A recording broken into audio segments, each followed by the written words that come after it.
요번에 제가 관점을 바꿔왔습니다. 요번 스테이블 코인 이것 때문에. 네. 몇몇 알트코인은 쓸모가 있고 그리고 장기 투자가 가능한 자산이다. 이더리움이 그 중에 하나가 될 수밖에 없는 게 거기에 연동되어 있는 코인들이 몇 개가 있죠. 그래서 얘네들은 이제 굉장히 잘 나갈 가능성이 높죠. 왜냐면 시장이 10배, 100배 커지는 게 기정사실이니까. 스테이블 코인이 이렇게 성장을 하게 되면은 이더리움은 확실한 좀 이득을 볼 것이다. 그렇죠. 제가 이제 계속 그 연구만 하고 있는데 거기까지는 확실해요. 네, 거기까지 확실해요.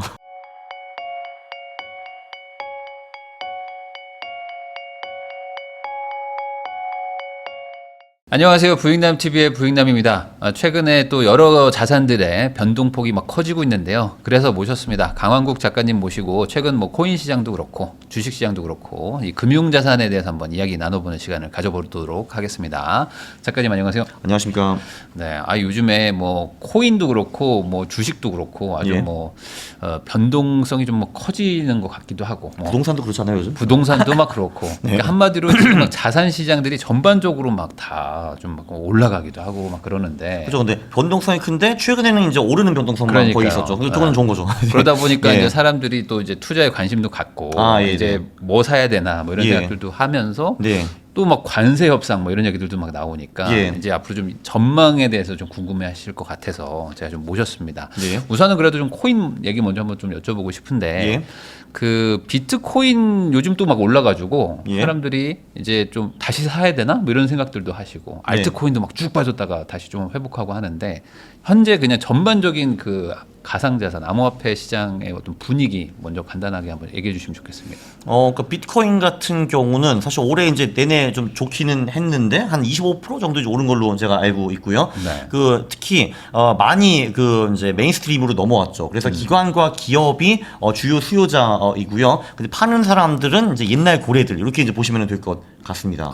사실 그 기업과 기관이 이렇게 많이 관심을 가지는데 저는 오히려 좀 너무 덜 올랐다고 생각을 하고 있고요. 네. 그러니까 왜 그 7월이 돼서야 다시 역대 최고가를 뚫었지? 이것도 좀 의문이었습니다. 그래서 이제 좀 갈 곳이 아직은 굉장히 좀 많이 남아 있는 것 같고요. 그러니까 지금은 그 옛날 10년, 15년 전에 사고서 이제 가만히 들고 있던 고래들이 나이스 타이밍 하면서 좀 파는 그 타이밍이거든요. 근데 이제 그게 끝나면은 아무래도 좀 더 많이 오르겠죠.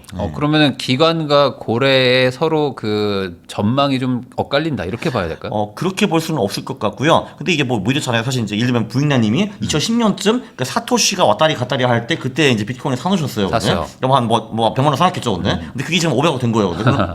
할 거 아니에요, 이게. 근데 그럼 이제 근데 그런 사람들이 비트코인의 미래를 나쁘게 볼 리는 당연히 없죠. 왜냐면 본인이 그렇죠. 5만 원 벌었을 테니까 그걸로. 네. 네. 그럼 이제 그러나 이게 500억이 아니라 5조라고 할 경우에는 이거를 내가 팔고 싶어도 팔기가 좀 어려웠거든요. 받아주는 사람이 없기 때문에. 근데 사실 뭐 이제 사람 심리상 내 돈이 정말 이제 어마어마하게 휘해됐으면은 일부는 그걸 현금화 시켜가지고 딴 걸로 바꾸려는 게 사람의 심리잖아요. 네. 근데 지금은 그거를 받아줄 곳이 생겼다라는 거죠. 기관과 기업들. 그래서 그런 식으로 좀 손바꿈이 일어나는 것 같아요, 지금. 그러니까 어찌 보면 이제 워낙에 수량을 많이 가지고 있고 네, 워낙에 그렇죠. 대형 고래니까 네. 사실 자기가 던지면 자기 발목을 자기가 거는 거잖아요. 그렇죠. 근데 주가가 요즘 폭락하니까. 같은 경우는 몇만 개를 팔아도 네. 가격이 뭐 진짜 2, 3%밖에 안 빠져요. 그 다음에 다시 올라와요, 이렇게. 네. 그러면 그만큼 지금 제도권에서 돈을 뭐 소위 말하는 싸들고 들어와서 사고 있다 이렇게 네, 봐도 맞습니다. 되는 걸까요? 맞습니다. 네. 그러면은 그 고래들 입장에서는 네. 뭐 충분히 그런 건 이해가 되는데 그럼 기관 입장에서는 지금도 싸다라고 생각해서 들어오는 건지 당연하죠. 네. 아니면은 그냥 투자금이 많이 모이니까 그냥 이 사람들은 어차피 뭐 기계적으로 투자하는 거라고 생각하고 들어오는 건지 이거 좀 차이가 있을 수 있을까요? 두 개가 다 있는 것 같아요. 그 소위 자금이 들어와서 사주는 거는 ETF 자금이라고 보시면 될 것 같고요. 네. 이제 그거는 작년 초부터 한 500억 불이 넘게 들어와서 500억 불이나 600억 불 정도 이제 들어와 있고요. 이제 그거는 이제 사실 그냥 비트코인을 사기 어려운 사람들이 꽤 많거든요. 예를 들면 네. 이제 뭐 기관이라든지 은행이라든지 뭐 이런 애들 이제 그런 애들은 이제 ETF를 통해서 들어오는 경우가 이제 굉장히 많으니까 사실 그 둘 다죠 이게. 그러니까 이제 그 사람들이 시키니까 사는 것도 있는데 근데 그 시키는 것도 기관이거든요, 사실은. 네. 사실 이제 개인 입장에서는 그냥 비트코인을 사는 게 훨씬 쉽거든요. 세제 혜택도 훨씬 더 많고 그렇기 때문에.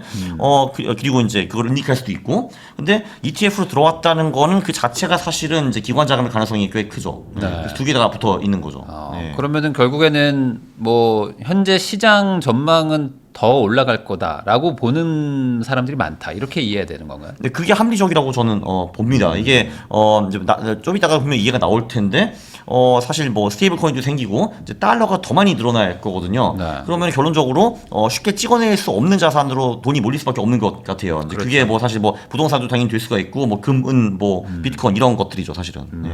그러면은 지금 과거에는 이렇게 4년 주기로 뭐 이렇게 올랐다 내려왔다 이렇게 하면서 반복되는 반감기 뭐 사이클이 있었는데 네.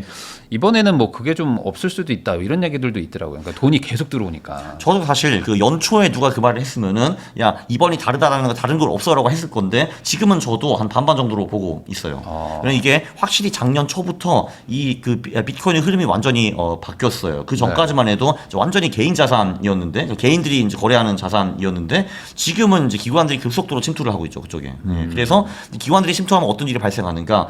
기본적으로 자산이 동조화가 돼요. 그러니까 한마디로 미국 주식과 엇비슷한 흐름으로 갈 수 있다라는 거죠. 네. 그러니까 미국 주식도 4년 만에 한 번이 망가지지는 않잖아요. 이게 반감기 있고 뭐 그런 것도 아니니까. 그런데 물론 미국 주식도 무너지죠. 그 무너질 때 이제 그때 비트코인이 같이 무너질 가능성이 좀 있다고 이제 봅니다. 네. 그러니까 내년이 아니라. 네. 그러니까 그 말은 결국에 이제 큰 제도권의 그 기관 자금들은 어차피 뭐 같이 움직이기 때문에 맞아요. 그래서 주식이 작살날 때 그때 비트코인이 같이 작살나는데 근데 이제 아시다시피 주식은 4년 만에 작살나는 게 아니잖아요. 그러니까 그 길 때는 뭐 10년, 15년 만에 작살나는 경우도 있고 어떨 때는 2, 3년 만에 작살나는 경우도 있고 뭐 그런 건데 그래서 이제 그거에 맞춰가지 않을까라는 게 제 개인적인 생각입니다. 근데 지난번에는 이제 22년에 이제 망했는데 그때는 주식도 망하고 코인도 망했는데 그때는 그게 우연히 그 4년 사이클과 맞았어요. 18, 22인데. 네. 근데 내년에 미국 주식이 망하는 흐름은 제 눈에는 별로 보이지 않거든요. 그 경우에는 비트코인도 같이 따라갈 수가 있는 거죠. 근데 다시 한번 말씀드리지만 이게 이제 반반이거든요. 네. 그래서 저는 이제 어떻게 하냐면은 그냥 120일 이동 평균선을 보고 이제 그 밑으로 떨어지면 일단은 저는 팔 겁니다. 네. 왜냐면 이제 제가 완전히 틀릴 수도 있잖아요. 내년에 80, 90% 폭락할 수도 있는 거거든요. 근데 이제 120일 이동 평균선 기준으로 그 밑으로 내려갔을 때 팔아버리면은 제 손실은 상대적으로 크진 않겠죠. 네, 정말 8, 90% 떨어진다 하더라도. 네. 근데 이제 그 121 선에 막 걸쳐가지고 왔다 갔다 막 할 때도 있잖아요. 그런 건 없어요. 네, 그러니까 한번 제대로 하락 추세가 오면은 무조건 그 밑으로 계속 가요, 그냥. 그러니까 일종의 그 마지노선을 정해놓고 거기서 우선 한번 정리하고 네, 그 다음에 좀 시장을 본 다음에 뭐 다시 들어가든 말든 그건 그때 생각하겠다. 그렇죠. 그래서 작년 같은 경우는 다시 들어간 경우가 많았죠. 왜냐면은 이제 120선 밑으로 떨어져가지고 하락되나 싶었는데 계속 회복을 했거든요, 이게. 물론 내년에도 그럴 수도 있지만 아닐 수도 있습니다. 네, 그건 내년 가서 봐야죠. 네. 그러면 지금 기관이나 이런 그러니까 소위 말하는 이제 개인들이 아닌 예. 뭐 어떻게 그 기관 자금들이 유의미할 정도로 많이 들어와 있는 상태인가요? 현재 이 2,100만 개 중에서? 그렇죠. 그래도 이제 마이크로 스트래티지가 지금 60만 개를 넘어섰고요. 이제 네. 거기가 지금 이제 제일 큰 걸로 알고 있고, 그리고 이제 TMTG, 그러니까 트럼프가 이끄는 그 이제 상장사, 거기도 지금 25억 불 들어가 있고, 그래서 거기가 지금 이유가 됐어요, 갑자기.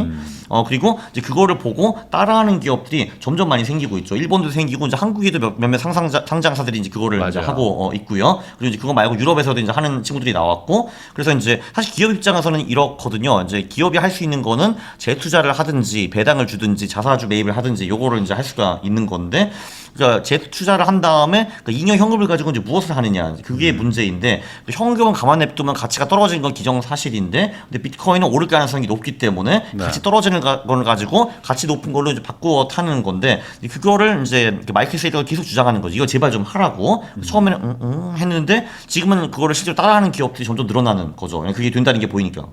그러니까 결국에 지금 그런 기업들은 뭐 10% 20% 번다기보다는 뭐 미래에 엄청 폭발적으로 상승할 만한 자산을 미리 좀 가지고 있어서 한 5배 10배 이상을 보고 뭐 이렇게 접근한다 이렇게 이해해도 되는 건가요? 그거보다는 그냥 그 주주 가치를 보호하기 위해서라고 볼 수도 있을 것 같아요. 이제 그 주주 입장에서 그걸 이제 배당을 받거나 자사주 매입으로 이제 환원받는 방법도 있기는 한데 근데 내가 이제 이 쓰레기 같은 현금을 가지고 이제 쓰레기가 아닌 요 비트코인을 가지고 있으면은 이 가치가 오를 테니까 그럼 주주 가치에 도움이 많이 되는 거 아니냐 이렇게 볼 수도 있을 것 같아요. 그냥.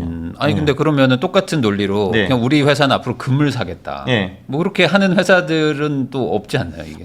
저도 그게 저는 솔직히 꽤 좋은 전략이라고 보긴 보는데요. 아, 그래요? 네. 근데 물론 이제 그 비트코인 같은 게 이제 회사 입장에서는 금 대비 좀 장점이 좀 더 많다고 볼 수가 있죠. 여기저기 이제 옮길 수도 있고 이제 팔기도 좀 쉽고 유동성도 있고 쪼갤 수도 있고 뭐 이런 그 장점이 다 있죠, 그래도. 네. 아니 근데 이제 과거에부터 말들은 우리는 이제 금이 앞으로 올라갈 거니까 금만 모으겠다라고 말하는 건 좀 뭔가 와닿지 않는데 네. 지금 코인을 막 모으는 회사들은 많잖아요. 네, 그러니까 은근히 많아졌어요. 맞아요. 그러니까 네. 그게 그러니까 뭐 조금 벌려고 하는 건 아니고 뭔가 네. 그분들도 확신을 가지고 야, 이건 진짜 뭐 한 10배 이상 갈 것 같아.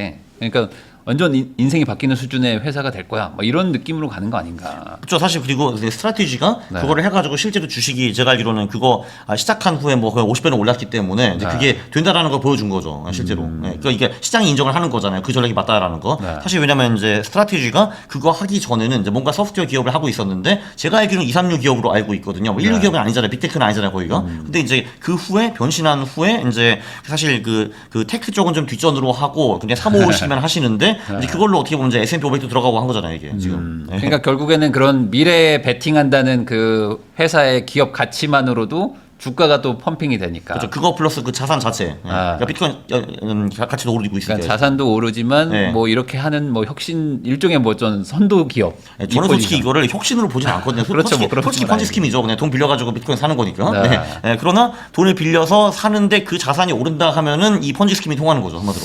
그러니까요. 예, 그러나 참고로 이것이 이제 향후에 그 비트코인 8, 90% 하락장을 가져다 줄 수 있는 가장 큰 리스크라고 저는 보기는 합니다. 그러니까 지금 스트라티지가 60만 개를 지금 들고 있잖아요. 네. 근데 지금 사실 하는 게 전화사채를 발행하든 뭐 주식을 발행하든 뭐 부채를 발행하든 해가지고 그 돈을 가지고 비트코인 계속 사재기를 이제 하는 맞아요. 건데 비트코인 가격이 떨어질 경우에는 그 원금을 갚기 위해서 비트코인을 강제로 팔 수도 있거든요. 그게. 네. 근데 그러면은 이제 도미노 현상이 일어나는 거죠. 얘가 팔아가지고 가격이 더 빠지고 팔면 더 빠지고 하기 때문에 그리고 60만 개가 정말 강제 청산이 된다라고 하면은 비트코인 가격이 엄청 빠질 거 아니에요. 네. 8, 90%. 이제 그게 어떻게 보면 지금의 비트코인 시장 가장 큰 리스크라고 저는 보고 있어요. 네. 그러니까 그 말씀하신 것처럼 이게 뭐 현재는 뭐 어떤 사용 가치나 이런 건 없고 그냥 저장 수단인데. 그냥 금 같은 거예요. 맞아요. 네. 네. 그러면 뭐 이자가 나오는 것도 아니고 뭐 없을 그렇죠. 수 있잖아요. 네, 뭐 스테이킹은 좀 할 수 있겠지만. 일부 네. 받을 수는 있겠지만, 네. 근데 그걸로는 그 원금 상환이나 이런 것들의 압박을 버티기는 힘들 거란 말이에요. 네, 맞습니다. 네. 그럼 결국에 한 번 또 싹 쏟아지는 거 아닌가? 그렇죠. 그게 이제 사실 뭐 내년보다는 그 미국 경제가 이제 뭔가 안 좋아질 때, 왜냐면 사실 슬슬 이제 뭐 금융위기나 경제 위기가 올 타이밍이 좀 왔거든요, 사실. 근데 네. 뭐 그러니까 그게 올 때 이제 시장에서 자금이 쫙 빠질 때 그게 같이 덩달아 일어날 가능성이 당연히 높죠. 네. 그러니까 그냥 그게 내년 얘기보다는. 네. 그러면 반대로 이게 예. 자산이 이제 뭐 나스닥이나 이런 거와 동조화가 되지 않고 네. 반대로 견고하게 이제 미국이 망하는데 비트코인은 견고하게 올라가는 네. 이런 시나리오는 없을까요? 그러니까 이제 그거를 비트코인 하시는 분들이 주장을 하고는 있어요. 근데 이제 여기서 중요한 거는 전문가 말을 들을 때 그냥 코인 전문가 말은 안 듣는 게 좋아요. 그들은 이렇거든요. 경제가 나빠, 와 비트코인 좋아. 경제가 좋아, 와 비트코인 좋아. 돈이 많이 풀려, 와 비트코인 좋아. 미국이 위기야, 와 비트코인. 사 비트코인 좋대 이게 근데. 근데 그거보다 그러니까 저 같은 사람이 딴 자산을 하다가 이제 온 사람들이잖아요. 근데 네. 그쪽이 이제 훨씬 더 중립적이고 객관적이에요. 이제 X 같은 경우에도 예를 들면 뭐 브란트라든지 뭐 마크 리치라든지 이런 분들이 이제 선물이랑 주식을 하신 분들이기 때문에 훨씬 더 객관적인데 그들이 주장하는 거는 비트코인은 주식과 완전히 다른 자산이고 다르게 갈 것이다라고 주장을 하는데 근데 네. 저는 숫자를 보는 사람이잖아요. 네. 숫자에서 지금까지 그게 전혀 보이지 않아요. 그냥 네, 지금은 이제 나스닥이나 미국 주식과 상관성이 되게 높아요. 한마디로. 그래서 그냥 그러니까 그들은 그렇게 보이지만 세상은 그거를 그냥 리스크 자산, 위험 자산으로 보고 있다라고 보면 될 것 같아요. 물론 그게 미래에 변할 수도 있겠죠, 당연히. 근데 그거는 지금 말하기는 좀 너무 이른 것 같아요. 네. 그러면 결국에 이제 금 같은 것도 보면은 네. 결국에 뭐 세상에 유한하고 뭐 확실한 뭐 자산 저장 수단인데도 불구하고 급등도 하고 또 급락도 하고 뭐 네. 왔다 갔다 하잖아요. 근데 금 같은 경우는 히스토리가 많이 쌓여 있는데 얘는 정말로 주식과 반대로 가거든요. 최근 50년 스토리를 보면은 얘는 믿을 수가 있는 거죠. 오케이. 주식시장이 10년 동안 비실거릴 때 얘는 올라가는구나. 이제 이게 이제 확실히 보이는데 비트코인은 그렇게 될 거라고 주장은 제가 많이 들었는데 그거를 제가 아직 눈으로 본 적은 없어요. 그 차이가 있죠. 그러면은 이 기관이나 이런 뭐 대규모 이제 금융 쪽에서 자금이 들어오는 것들도 결국엔 돈 벌자고 하는 걸 텐데. 당연하죠. 네. 그러면 여기도 언젠가는 뭐 정리를 하든 네. 뭐 하면서 한 번씩 이게 뭐 팔아야지 뭐 이게 자금이 생기는 거 아니겠습니까? 이익을 확정을 해야 될 거 아니에요. 네. 그러면은 이쪽도 지금 다들 막 좋다고 할 때는 들어오지만 네네. 나갈 때는 또 가차없이 나가는 게 아닐까. 충분히 가능한 시나리오입니다. 저도 그렇게 보고 있습니다. 네. 그러면은 이게 뭐 반감기 그 4년 사이클은 아니지만 네. 그렇다고 해서 막 계속 우상향할 수 있는 그런 분위기는 아니다. 이 정도로. 저는 이제 사실 미국 주식도 똑같잖아요. 미국 주식도 150년, 200년 동안 계속 우상향 하긴 했는데 중간에 10년, 15년, 20년 동안 안 오른 때도 있거든요. 이제 그런 거는 비트코인도 충분히 가능하죠. 저는 사실 이게 그래도 장기적으로 계속 우상향 할 거라고 보기는 봐요. 그러나 우리가 원하는 이제 이런 시나리오는 나오지 않죠. 그러니까 이렇게 하다 이렇게 하다 이렇게 올라가죠. 네. 그러면 모든 자산과 똑같이. 그 꺾이는 시점은 올 텐데 네. 그 꺾이는 시점이 단순히 반감기 사이클로 오지는 않을 확률이 한 50% 된다. 그렇죠. 그리고 그냥 내년 올 가능성도 50%이고. 네. 그래서 이제 그럼 내년 아니면 언제냐? 그 28년이 조금 위험하기는 해요. 지금 28년이요? 보면은 이제 28년에 그때 그 트럼프 대통령이 나가거든요. 이제 네. 그러면은 이제 미국에서 또 선거를 할 텐데 이번에는 이제 두 번의 새로운 사람들이 나오거든요. 두 명의 새로운 사람들이 나오는데 그들에 대해서 이제 시장의 평가가 엇갈릴 수도 있는 거고 둘 중에 누가 이길지도 모르고 그리고 얘가 실제로 공약한 거를 나중에 지킬지 안 지킬지 그것도 이제 굉장히 불명확하기 때문에 그때 정치적 불확실성이 엄청 커지거든요. 28년 요때. 그럼 그거에서 또 이상한 또 부작용이 나올 수가 있거든요. 이제 미국의 내전설도 있고 뭐 갑자기 뭐 중국이 대만을 친다든지 뭐 이런 거 있잖아요. 네? 그래서 이제 그 28년이 좀 위험한 시기고 그리고 그때가 사실 어떻게 보면 이제 코로나 때 경기가 바닥을 찍었었는데 지금은 지금 올라와 있는 상태이고 그러니까 단기 부채 사이클이 그때쯤 또 바닥을 찍을 때거든요. 27년, 28년 요 언저리에. 그래서 그때가 좀 위험하다고 보고 있습니다. 네. 그러면은 올해 25년 이제 한 반 정도 남았는데 예. 올해는 그러면 비트코인을 살 만한 타이밍인가요? 지금? 뭐 지금도 괜찮을 것 같네요, 사실. 네. 지금도 괜찮긴 한데, 근데 이게 8월부터 9월까지가 워낙 좀 이제 코인 시장도 그렇고 주식 시장도 좀 안 좋은 때이기 때문에 뭐 좀 더 안전하다 하면 9월 말 그때 좀 들어가는 게 나쁘지 않을 것 같네요. 최근 5년 동안에는 비트코인이 8월 13일부터 9월 21일인가 이제 그 구간에 좀 약했고요. 그 전까지 보면 8, 9월이 전반적으로 좀 많이 약했죠. 알트코인도 마찬가지고. 그래서 저는 지금 이제 뭐 비트코인, 알트코인 연구를 지금 엄청 많이 하고 있거든요. 사실 솔직히 저는 이제 지금 한국 주식은 아예 안 보고 있거든요. 관심이 네. 아예 없고 이제 코인 쪽만 보고 있는데 그 연구를 해서 이제 9월 말에 잘 사자 이런 거죠 지금 저는. 네. 그러면 지금 전반적인 분위기는 뭐 잠깐은 조정이 올 수 있는 거니까 과거의 통계 때문이고. 네, 그죠. 네. 그러면 이제 과거 통계 기반으로 봤을 때 한 9월 말 10월 정도에는 그러면 다시 한번 뭔가 상승세가 올 수 있다. 네, 그리고 이게 비트코인이 가장 강할 때가 10월이거든요. 최근 10년 동안에 올랐고 그것도 압도적으로 올랐거든요. 네. 근데 그게 이제 많이 알려져 있어요. 지금 같은 경우. 그러니까 8, 9월이 별로라는 사실은 그게 크게 알려지지 않거든요. 왜냐면 코인쟁이들은 절대로 코인 나쁘다는 말을 하지 않기 때문에. 근데 10월이 좋다. 업토버라는 말은 굉장히 많이 알려져 있기 때문에 그래서 최근 2년 같은 경우는 그 저점이 좀 더 일찍 찍혔어요. 9월 15일 언저리에요. 왜냐면 사람들이 다 알거든요. 이게 네. 10월에 올라가면 지금 사야지 뭐 이런 거죠. 네. 그래서 올해도 어떻게 될지는 모르겠어요. 그러나 이제 확실히 그 좀 올라가는 시점이 조금씩 앞당겨지더라고요. 근데 예전에 네. 보면은 그 반감기 사이클로 움직이기 때문에 이번에 고점이 얼마 정도로 예상된다 이런 식으로 많이들 얘기를 하셨단 말이죠. 네, 그렇죠. 근데 솔직히 그건 다 그냥 이제 뱉는 숫자이고. 아니 근데 네. 그러면 그렇게 네. 따지면 반감기대로 안 움직인다면 고점도 반감기 사이클로 유추하는 게 이상하게 되는 거 아닙니까? 그렇죠. 그래서 사실 지금 이제 지표들을 보면은 그 비트코인이 뭐 크게 고평가되지는 않았거든요, 사실. 이제 네. 보통 이게 엄청 버블이 오고 이제 언체인 지표 같은 거봐 누가 봐도 고평가돼야지 그때 터지는 거잖아요. 근데 지금은 그게 아니에요, 사실. 네. 왜 아니라고 보시는 그러니까 거예요? 이제 뭐 여러 가지 지표들이 있죠. 예를 들면 뭐 김치 프리미엄. 김치 프리미엄이라는 거는 이제 한국 거래소와 해외 거래소의 가격 차이인데 그게 지금 마이너스거든요. 한마디로 네. 이제 보통은 한국 거래소가 해외보다 비싼데 지금 더 싸요. 그 말은 한국 사람이 관심이 1도 없다라는 거거든요. 네.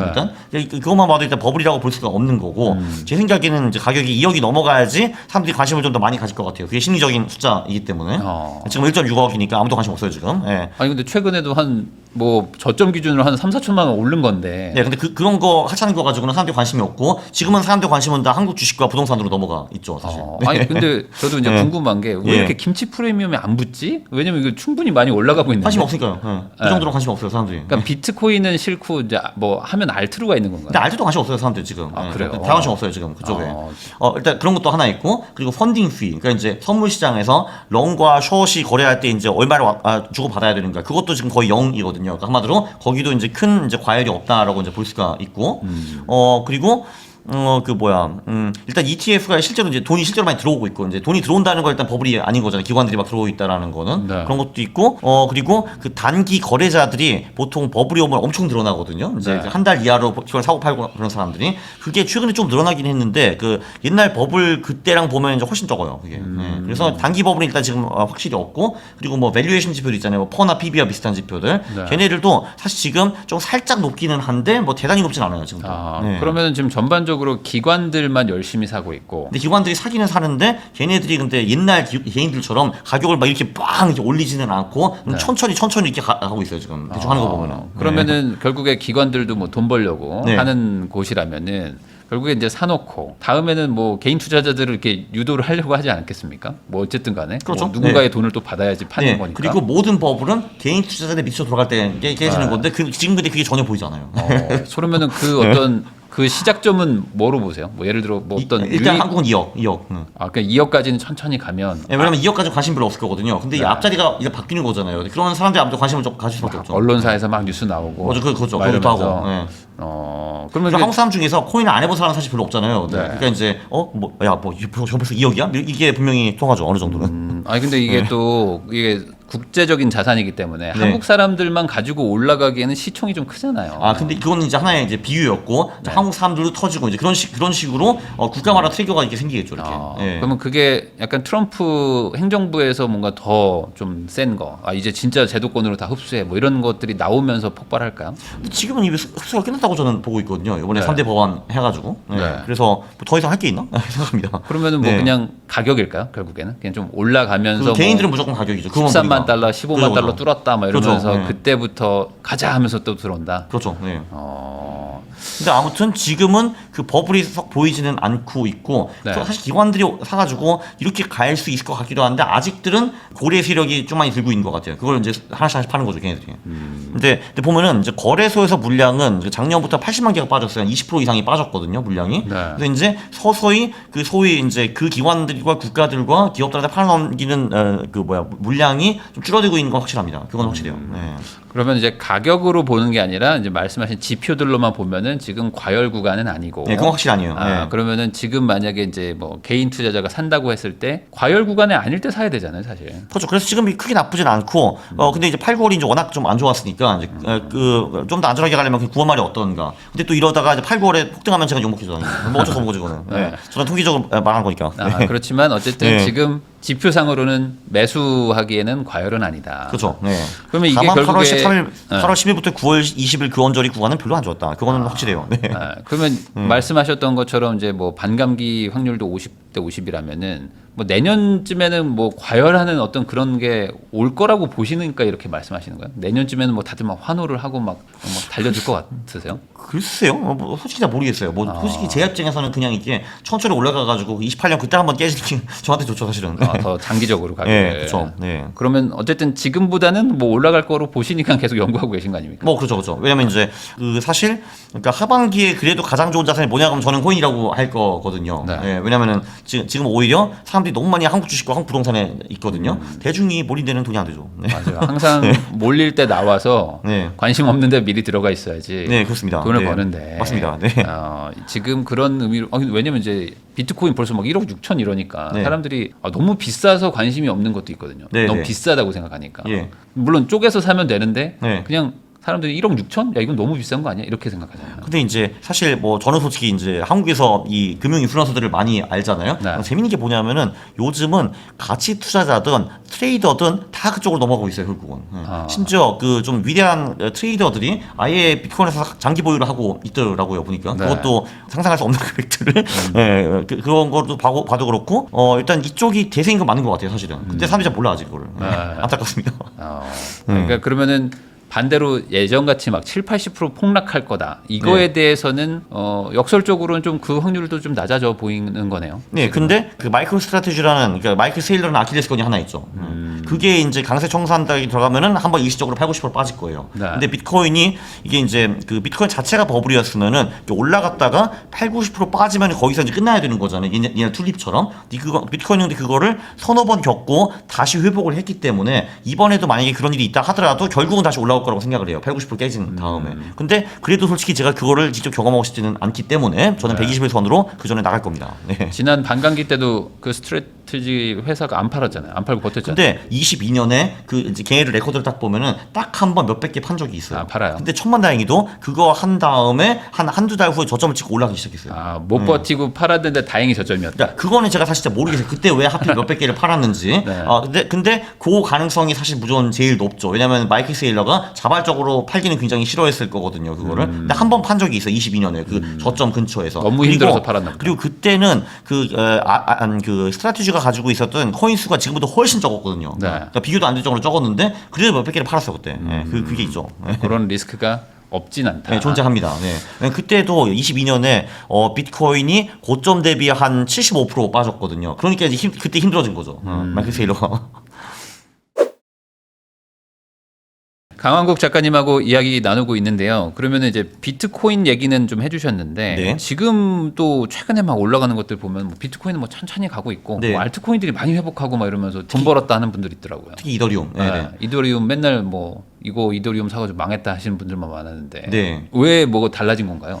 이게 최근에 트럼프가 그 3대 법안을 통과했잖아요. 네. 저는 그게 50년 중에 가장 큰 혁신이라고 봅니다. 금융 쪽에서. 이게 진짜 어마어마한 거예요, 이게. 네. 그러니까 왜 그러냐면은 이게 이제 백그라운드로 설명을 하면은 지금 사실 이 세상의 가장 큰 문제가 뭐냐 하면은 미국이 국채를 너무 많이 찍어내고 남발하고 있다. 네. 근데 물론 이제 기축통화 국가이기 때문에 이걸 어느 정도는 허용이 되지만 이걸 너무 많이 하면 신뢰를 잃기 때문에 기축통화 날아가는 거거든요. 미국이 힘을 잃게 돼요, 한마디로. 왜냐면 미국은 달러가 없으면 아무것도 아니니까. 그러니까 사실 뭐 기동찬 그 제품을 만들 수가 없잖아요, 미국은. 그 제조업도 없고 네. 뭐 빅테크 뭐 그 정도가 이제 다인데 근데 지금 이제 국채를 이렇게 남발하고 있는데 도대체 이걸 누가 사줘라는 게 제 고민이었거든요, 한 몇 년 전부터. 네. 그리고 중국도 지금 안 사주고 있지, 러시아는 못 사지, 일본, 한국 이런 데도 야, 우리가 저딴 걸 사줘야 되나 이런 생각을 계속 할 거거든요.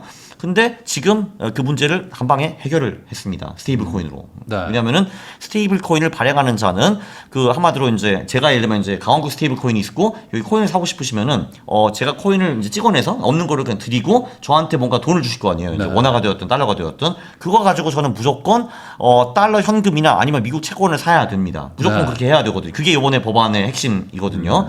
자, 근데 그럼 국가 입장에서는 스테이블 코인이 많이 팔릴수록 좋은 거잖아요. 국채를 팔아먹을 수가 있기 때문에. 네. 근데 이게 그 중요한 게 그거죠. 국가가 좋은 건 알겠는데 우리한테 좋은 게 뭐가 있냐. 이제 우리 사용자들한테. 근데 기본적으로 이 스테이블 코인이 우리가 쓰는 법정화폐보다 훨씬 좋아요. 거의 모든 면에서. 이게 진짜 혁명적인 게 해외에 내가 이제 돈을 보낼 때 지금은 일단 환율 스프레드 그 수수료도 있어가지고 엄청 비싸잖아요. 그렇죠. 그리고 보내는데 2, 3일이 걸리고 그리고 큰 돈을 보내려고 하면 계속 물어봐요, 은행에서. 넌 도대체 뭐 하는 사람이니? 보통 이제 이 돈 어디서 났니? 그러니까 쟤는 누구니? 뭐 이런 거 있잖아요. 되게 짱나죠. 행정 이제 낭비가 있고 그리고 그 사람이 달러 기저를 못 만들거나 이제 아니면 그게 아예 금지되어 있는 국가에 있으면 돈을 보낼 수도 없는데 이 네 개 문제를 한 방에 해결해 줘요. 네. 스테이블 코인이. 왜냐면은 2분 만에 1달러 내고 내가 원하는 만큼의 돈을 사람한테 보낼 수 있고 100억을 보내도 10,000원을 보내도 1,000억을 보내도 되고 그리고 얘가 거기서 달러를 못 사는 사람이랑 상관없어요. 그냥 바이낸스 같은 데 기저 만들어가지고 받으면 되는 거니까. 네. 네. 그래서 우리 사용자들한테도 압도적으로 좋다. 네. 그리고 발행하는 사람 입장에서는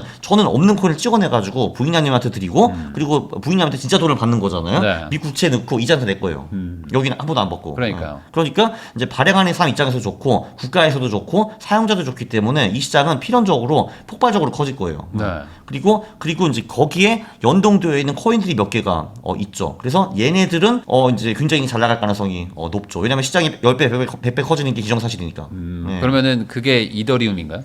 그쵸. 이더리움이 그 중에 대표 주자이고요. 그래서 제가 사실 불과 1년도 안 돼가지고 제가 알트코인 책을 하나 썼거든요. 근데 네.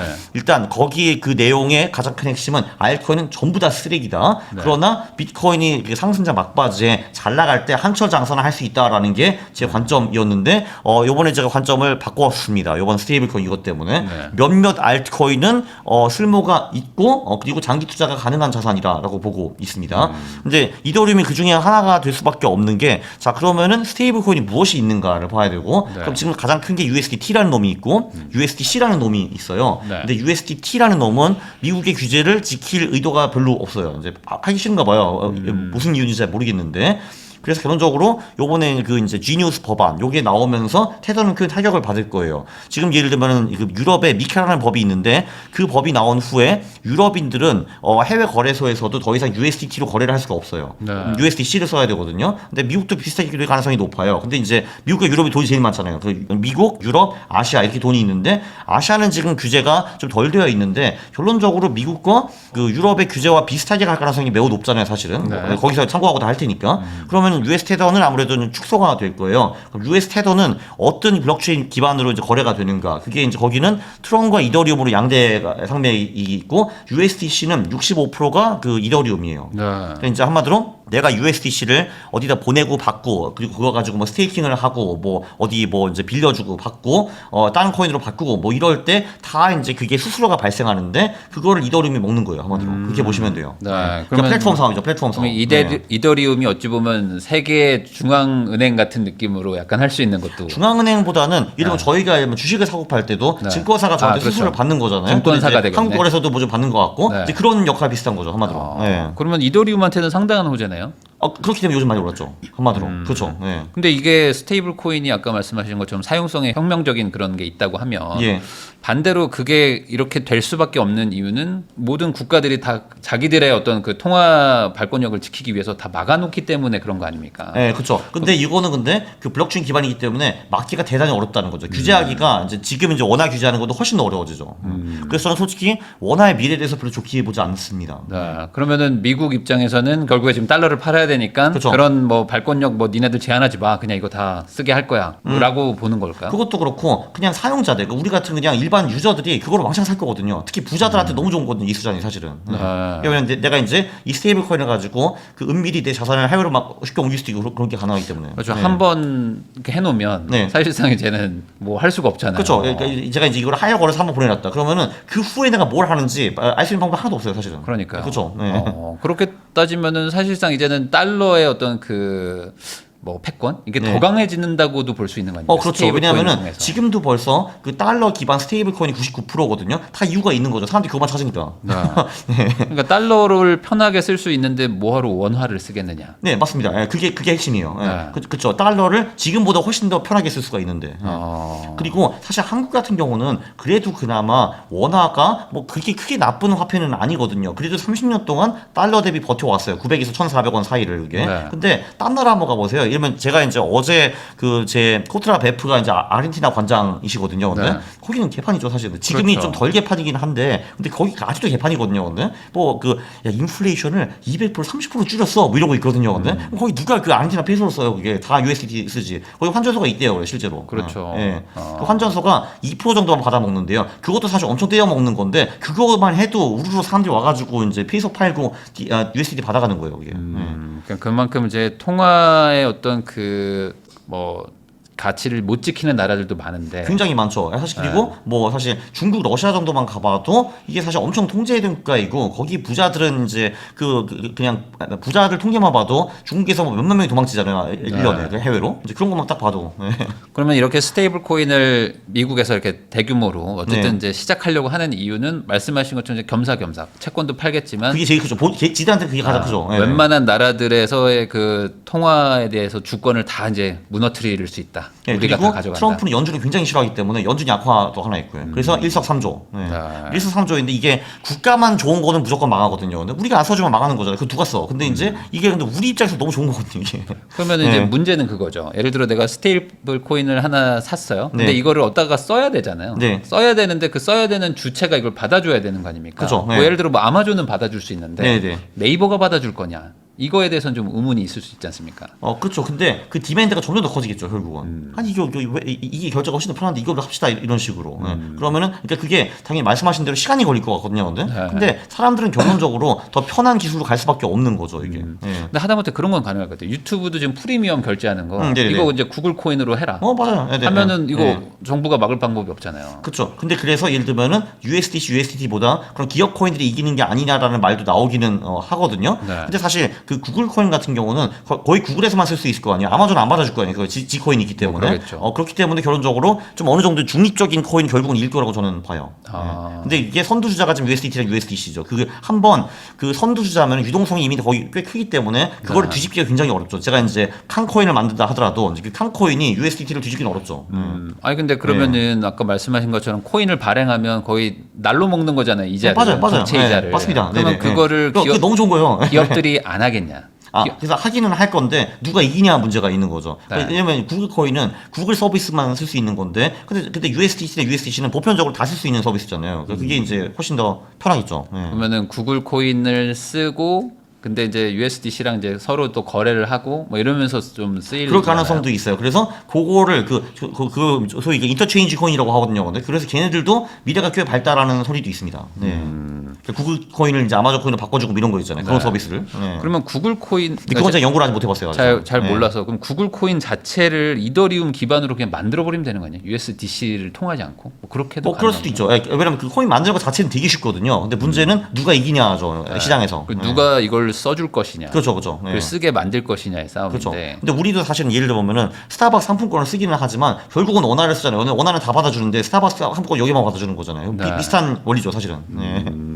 그러면 어쨌든 스테이블 코인이 이렇게 성장을 하게 되면은 이더리움은 확실한 좀 이득을 볼 것이다. 그렇죠. 제가 이제 계속 그 연구만 하고 있는데 거기까지는 확실해요. 네, 거기까지 확실해요. 솔라나는 뭐 아닌가요? 그러니까 솔라나가 지금 USDC 체인이 12% 정도를 가지고 있고 네. USDT에서 한 2, 3% 되게 미미해요. 거기가. 근데 그래서 저도 이제 궁금했거든요. 아니 솔라나가 속도도 더 빠르고 그리고 이제 훨씬 더 싸다고 하는데 왜 전부 다 이쪽으로 넘어가지 않고 왜 아직도 이더리움이 이렇게 시장 점유율이 높는가라고 봤는데 근데 솔라나가 작년에 한 5시간 정도 이제 가동을 멈춘 적이 있대요. 그리고 한번 해킹 사례가 있었더라고요. 그게 뭐 이제 이더리움과 솔라나를 바꾸는 수업 과정에서 어떤 해커가 딱 들어와가지고 이런 거지 이제 이게 솔라나를 주면은 이더리움이 자동으로 나가는 시스템이었는데 이거를 안 줬는데 얘가 착각하게 만들어가지고 3억 휙 나간 거예요 이게 근데 그게 한마디로 아직은 솔라나가 이 보안 면에서 좀 약하다라는 게 있고 그리고 두 번째 유동성 이게 기본적으로 이미 있는 시스템들 특히 디파이 서비스들이 거의 다 이더리움 기반으로 작성이 되어 있기 때문에 그쪽에 유동성도 제일 많고 그쪽에 마켓 메이킹 하는 것도 많고 보트도 많기 때문에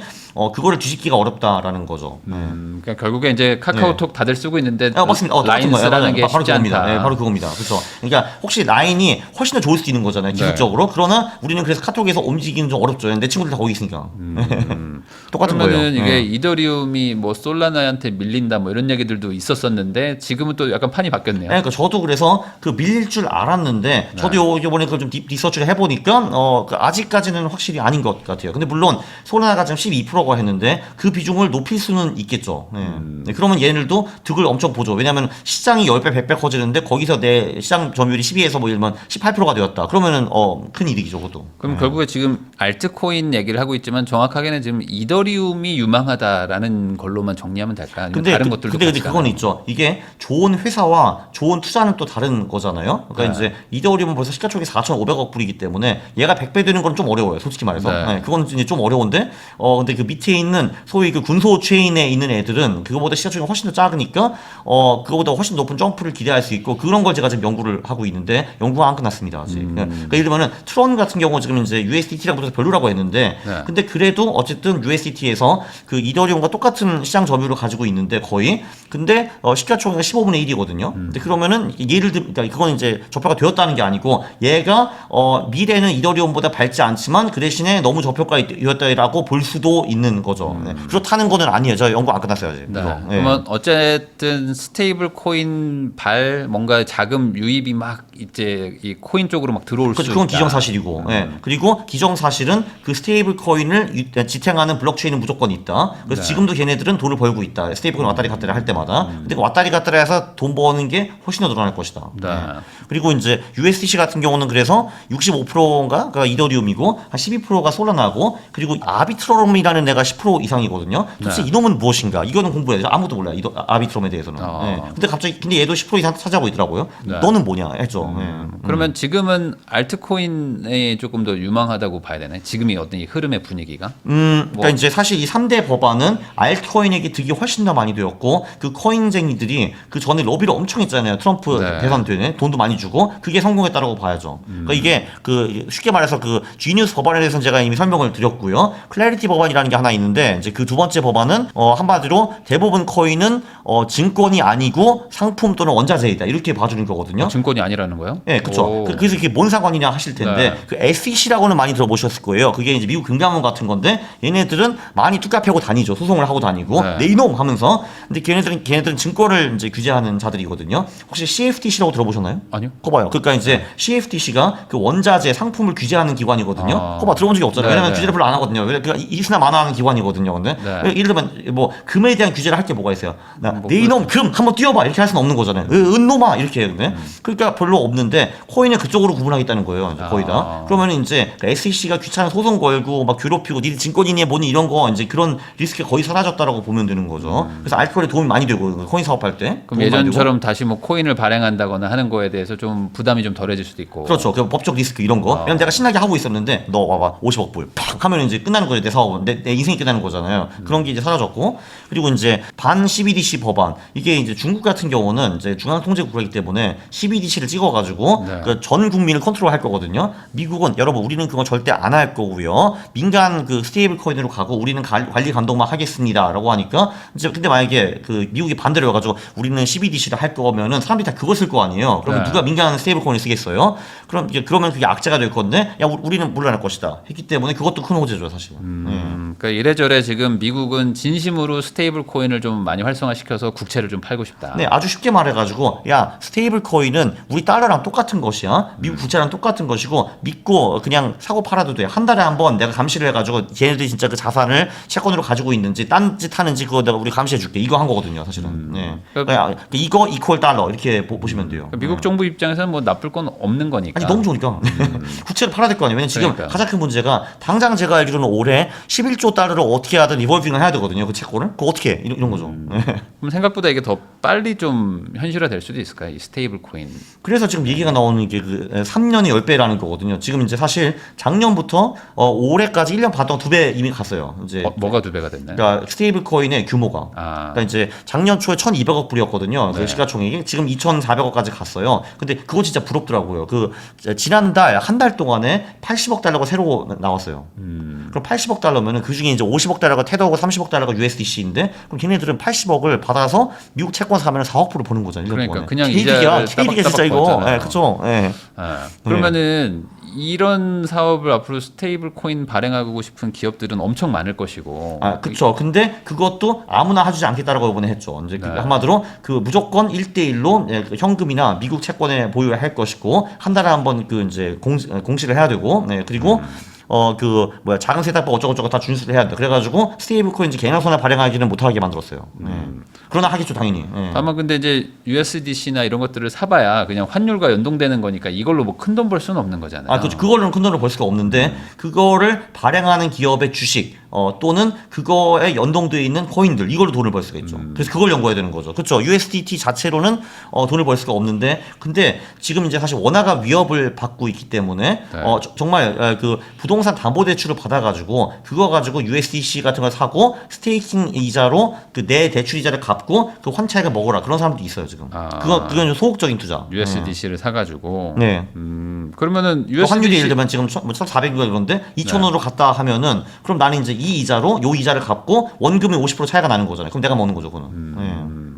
그러면 결국에 USDC를 발행하는 회사를 사면 되는 거 아닙니까? 네, 제일 좋은 건? 그것도 스마트한 방법입니다. 그 서클이라는 회사입니다. 서클 네. 인터넷. 그럼 서클은 앞으로 네. 계속 더 좋아지는 건가요? 아니면 이것도 어찌 보면 구글이나 뭐 이런 데서 뭐 이제 스테이블 코인을 발행하기 시작하면은 자기의 시장 점유율을 뺏긴다고 봐야 되는 건가요? 이게? 그러니까 저는 그 확률이 조금 적다고 보는 게 그 첫 번째 일단 그 기업 코인은 그 기업 코인이라는 제약이 확실히 있죠. 왜냐하면 그 딴 기업에 쓰기가 되게 어려울 테니까요. 이제 그게 하나 있고 이제 보편적이지 않다.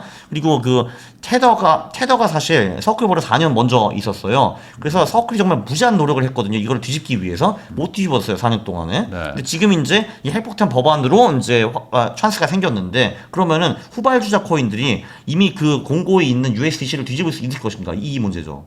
왜냐면 이게 가장 결정적인 문제가 그거거든요. 코인 거래할 때 우리는 이제 코인을 사고 팔 때 해외에서 무조건 USDT나 USDC가 필요한데 걔네들이 유동성이 가장 풍부한데 예를 들면 내가 이제 강원국 스테이블 코인 만들어서 사면 그 누가 하겠냐고 저거. 유동성이 없는데. 그럼 서클 사면 될 것 같은데. 네, 그것도 굉장히 스마트한 선택이십니다. 아. 네, 저도 좀 있어요. 네. 아니 왜냐면 네네, 뭐 네.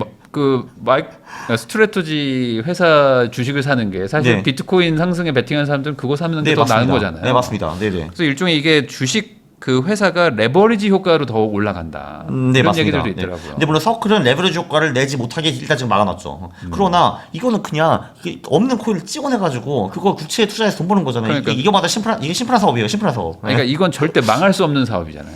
그렇죠. 정말 아주 슈퍼 스테이블 코인 나가지고 서클 꺼져 이렇게 하지 않는 이상은 힘든데 근데 지금 제 눈에는 뭐 썩 보이지 않아요. 사실. 아니 그것도 네. 그렇고 서클은 뭐 그냥 가지고 있는 채권을 팔아서 뭐 돌려주면 그 뭐 이게 왜 맞아. 망할 수 있는 리스크 방법이 없어. 없어요. 맞아요. 그러니까 이제 내가 와가지고 내 달러 돌려줘 하면 알겠어요 하면 채권 팔아가지고 주면 돼요. 그거. 주면 되잖아요. 네, 다 단기 채권이잖아요. 90일 미만 채권이기 때문에 그 채권의 가치가 똥이 될 가능성은 별로 없거든요, 사실.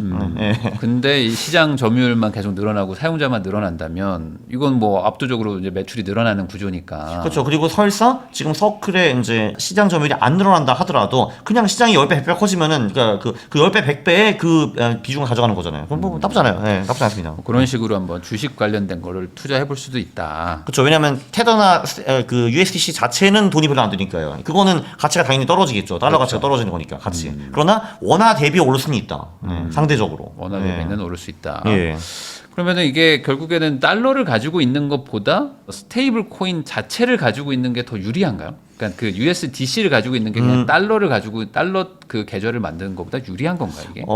아무래도 그렇게 볼 수밖에 없는 게 이제 그거를 예를 들면 해외 거래소에서 보유하고 있다라고 치면은 사실 대한민국에 어떤 일이 발생할지는 모르는 거잖아요. 그러니까 이게 어떻게 보면 사실상 해외 비자금이 생기는 거죠, 그걸로. 네, 그거는 확실히 당연히 메리트가 있죠. 네. 그러겠네요. 네. 사실 우리은행의 돈을 뭐 $10,000를 가지고 있는 거라. 그렇죠. 근데 비상 사태가 발생하면 당연히 그거부터 이제 프리즈를 당할 거거든요. 근데 바이낸스에 그때 이제 가지고 바이낸스나 뭐 OKX나 뭐 바이비트 있다 하면은 그거 프리즈할 수가 없지. 예, 그러면 일단 내 몸이 안전하면은 내가 이제 해외로 가는데 성공했다면 그거를 현금화할 수가 있겠죠. 네, 거기서. 예.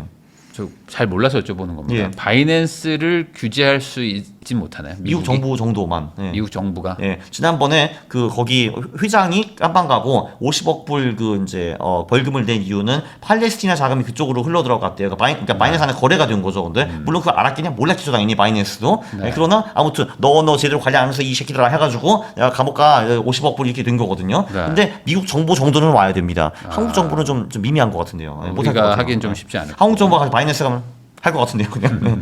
그래서 바이낸스는 이미 한국 시장을 떠났거든요. 왜냐면 네. 한국 시장은 귀찮게 오니까. 그래서 확 큐하고 나가고, 그래서 우리는 한국에서 홍보 이딴 거 안 할 테니까, 니들이 그냥 알아서 들어오는 거는 오케이, 뭐 이렇게 되는 거죠. 네.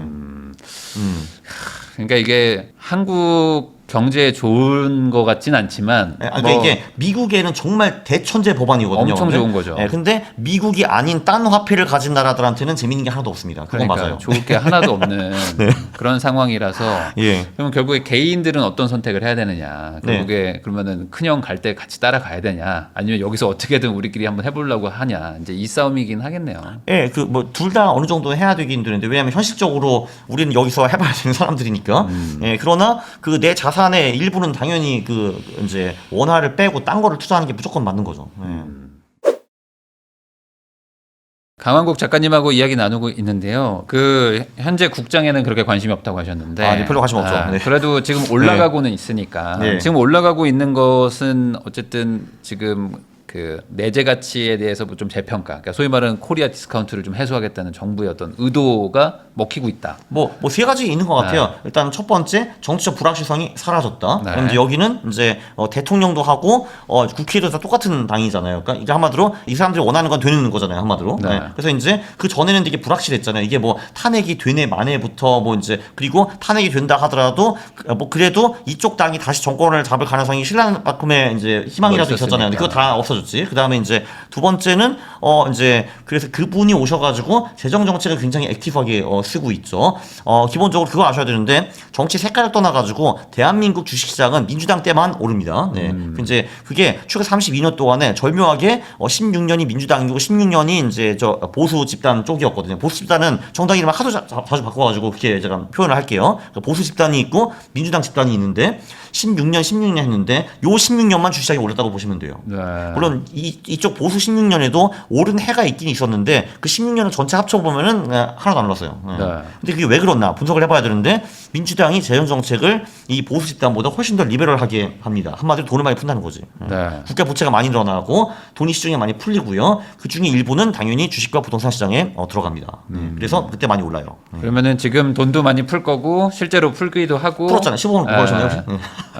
받았어요. 아, 예. 그리고 저것도 예. 하고 이제 막 세법 상법 개정도 하고 뭐 세법도 뭐 맞다. 바꾼다고 그치. 하고. 세 번째가 그거 삼법 개정. 이게 네. 그 대한민국이 그 국제 위상치고는 상장 회사를 다루는 게 굉장히 후진적이었어요. 그거는 확실해요. 이것도 정치 상황과 전혀 상관이 없어요. 그냥 딴 나라하고만 비교하면 되는 거거든요. 네. 그래서 맨날 이 회사는 뭔가 이제 상속 물려지기 위해서 일부러 뭐 주시장을 다운시킨다든지 아니면 일부러 한 회사를 빼가지고 물적 분할을 한다든지 이런 거 해외에서 하면 안 되거든요. 이거 근데 그냥 하는 거예요. 그리고 이제 명목은 이렇지 않으면 우리 회사가 흔들려 이런 거건데 아니 근데 여러분 이게 상장 회사라는 거는 그 어떤 이제 창업자가 만들었다 해도 그 사람 게 아니에요. 이게 그러니까 처음에는 그 사람께 맡기는 맞는데 그 사람이 그 회사를 계속 유지하고 있으려면은 주식을 안 팔면 되는 거거든요. 내 걸로 유지하면 되는 건데 이 사람이 욕심이 있어가지고 돈 끌어오기 위해서 주식은 다 팔아놓고 지분은 요만한데 근데 그거를 심지어 2대 3대 걸쳐가지고 그 뭐 회사를 계속 지배를 하겠다는 거 이게 말도 안 되는 소리거든요 사실 근데 한국 사람들은 이제 뭔지 모르겠는데 그거 당연하다고 보고 있어요 왠지 근데 네. 이 말이 안 되는 건데 그리고 우리 사장님 그치 우리 사장님 아드님이 하시는 게 맞는 거지 이런 거거든요 근데 사실 지분대로만 하면 되는 거잖아요. 지분대로 하면 돼요. 예. 그렇죠. 그분들 지분을 뺏겠다는 게 아니에요. 그분이 5% 있으면은 배당 5% 가져가고 그 5%에 대한 혜택을 누리면 되는 거거든요. 근데 이 사람이 근데 5% 가지고 있는데 98% 누리고 싶어 하는 거잖아요. 이게. 네. 이게 말이 안 되는 거죠. 그래서 하긴 해야 돼요. 무조건. 사법. 그래서 한다고 했잖아요. 그러니까 좋은 거죠. 그거는. 네, 그래서 이렇게 해가지고 네. 지금 뭐 되게 호재. 네, 네. 실적이 올라간 거라기보다는 그냥 지금 이제 주가가 많이 올라가 있는 상태인데. 그렇죠. 주식이라는 게 실적 앤드 밸류에이션이거든요. 이제 실적이 늘어나는 것이 장기적으로는 제일 좋은데, 근데 그 실적에 대해서 평가를 어떻게 하는가? 그게 퍼가 7이냐, 10이냐, 15냐에 따라 가지고 가격이 결정되는 그렇죠. 거죠. 네. 네, 그래서 그 소위 말하는 이제 멀티플 PER이 많이 지금 높아지고 있다. 그렇죠. P와 PB가 둘 다. 예, 라고 그렇죠. 봐야 되는 거잖아요. 그럼 이게 앞으로도 계속 좀 좋아질까요? 어쨌든 국장이 지금 이런 분위기면. 통계적으로 민주당에서 1년차, 2년차가 압도적으로 좋고요. 주식시장이. 그래서 내년까지는 저 희망적으로 보고 있는데 그러나 대한민국 시장은 강세장이 와도 2년은 넘기지 못한다라는 게 사실 정설이죠. 네. 그거 유일하게 예외가 제가 알기로는 그것도 노무현 때였네. 그 2003년부터 7년 그때 5년 연속으로 올랐거든요. 네. 그거 말고는 이제 그 한국 주식이 2년 이상 쭉 오른 거를 보려면은 이제 80년대로 가야 되는 거죠. 네. 네, 그 그러면은 올림픽 때. 민주당 정권 초기 1, 2년 정도에 주식이 많이 오르더라. 그렇죠. 그리고 사실 그게 논리적이죠. 왜냐면 그때가 힘이 제일 세기 때문에 가장 마음 놓고 돈을 뿌릴 수가 있잖아요. 사실 이게. 네. 지금은 뭐 의회도 다 장악을 했고. 네. 그리고 이제 사실 그 정도 그 어느 정도 시간이 흐르면은 당연히 대통령의 힘이 좀 약해지고 지지율 떨어지고 레임덕 현상이 오고 그리고 저쪽에서 도전이 계속 올 거 아니에요. 이렇게.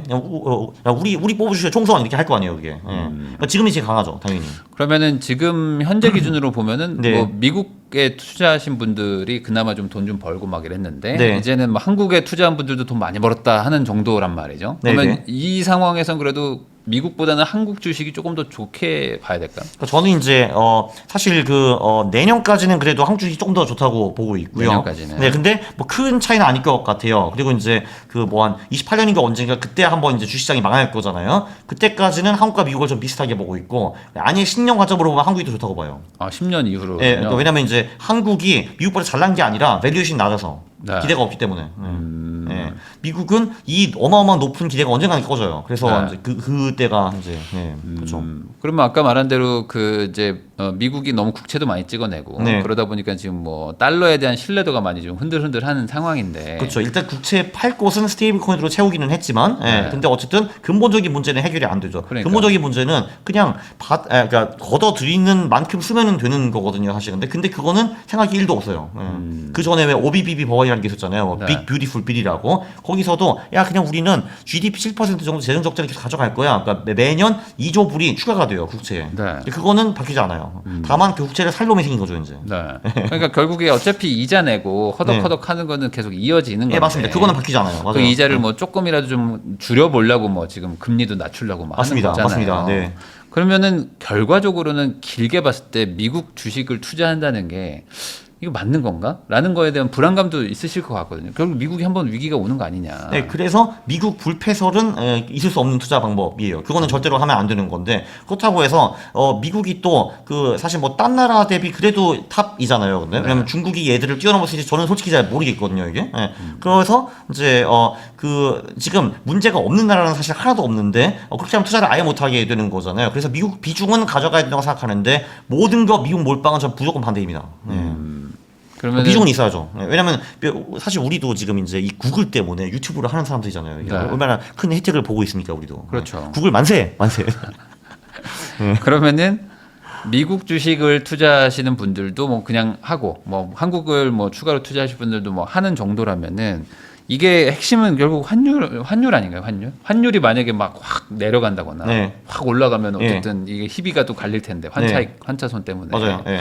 환율은 지금 이렇게 되면 어떻게 봐야 되는 거예요? 그러니까 이제 일반적으로 화폐 가치 자체는 다 떨어질 거고요. 네? 네. 근데 이제 환율이라는 거는 그 화폐들끼리의 그 경쟁이잖아요. 그 트럼프는 약달러를 원하는 것 같은데, 근데 하는 거 보면 또 이제 강달러를 유도하는 전략들이 많기 때문에 어떻게 흘러갈지는 잘 모르겠어요. 이게. 근데 약달러가 오면은 기본적으로 미국 채권과 달러 화폐를 제외한 다른 자산들은 거의 다 오릅니다. 주식, 금, 은, 비트코인 이런 애들. 왜냐면 걔네들이 어차피 달러 가치로 표기가 되는 자산들이잖아요. 그래서 달러 가치가 늘으면은 걔네들이 보통 다 올라가요. 특히 금, 은이 많이 오르죠. 그 정도 그때. 근데 저는 이게 지금 사실 본인은 달러 그 인하를 외치는 것 같은데 하는 거는 또 그 달러 격상을 또 유도하고 있으니까 어떻게 될지 모르겠습니다. 저는. 예. 시장이 어떻게 평가를 해줄지. 그러면 굳이 환율을 뭐 고려할 필요까지는 없다. 너무 복잡하다. 네. 네. 그러면 그냥 예. 개별 주식, 어떤 뭐 개별 그 회사의 어떤 가치 뭐 이런 것들만 보고 그렇죠. 좀 투자를 하는 게 낫겠다. 그렇죠. 뭐 예를 들면은 지금 투자 유치를 해가지고 전 세계에서 막 뜯어내고 있잖아요. 일본 5,500억, 유럽 2,500억, 한국 이렇게 하고 있잖아요. 근데 그럼 그 돈이 다 들어올 거 아니에요, 미국에. 근데 그럼 그거는 달러를 올릴 거 아닙니까 이게. 그러니까 이게 뭐 앞뒤가 좀 잘 맞는 거죠 이게. 약달러랑은. 근데 어쨌든 뭐 자기네들의 어떤 무역 적자나 이런 것도 좀 해소하기 그럼 위해서 약달러가 또 필요한데. 근데 투자 유치를 받아가 돈이 다 들어오면은 그러면 당연히 그 약달러가 올 수가 없죠. 그리고 스테이블 코인 같은 경우는 사실 달러 패권을 강화하는 건데 그럼 달러가 강해질 거 아니에요 또 이것도. 그러겠죠. 네, 그렇죠. 네. 어. 그래서 앞뒤가 안 맞아요. 그러면은 이런 경우에 네. 국장을 투자한다면 뭐 1번이 이제 지수 투자하면 제일 속편한 거고. 네, 맞아요. 그게 그걸 권장해 드리기도 하고요, 저는 솔직히. 4천 간다 그냥 배팅하고 그냥 지수 사버리면 끝인 거잖아요. 네, 맞습니다. 네. 그래도 한 20-30% 이상 버는 건데. 네. 그게 맞는 건지 아니면 이제 오늘 이제 관세 협상 타결됐다고 하니까 바로 조선주 막 뛰거든요, 지금. 아주 신문도 안 맞대. 타격했어요, 오늘? 조선주가 지금 엄청나게 올라가고. 네네네. 예. 이제 우리나라 투자금으로 이제 미국의 조선소를 막 오케이. 건설하는 뭐 이런 거 한 1,500억 그럼 올라야지. 달러를 그죠. 투자하겠다 뭐 이런 걸 하니까. 네. 동강 부럽다. 동강. 야, 역시. 조선소가 막 엄청 올라가는데. 동강. 네네. 야, 네. 그러면 이런 식의 어떤 그 좀 섹터나 아니면 종목을 투자해야 되는지. 일단은 모르시는 분들. 근데 참고로 대부분 사람들은 아무것도 모릅니다. 그래서 이제 그땐 주가 지수가 무조건 이제 맞는 거고요.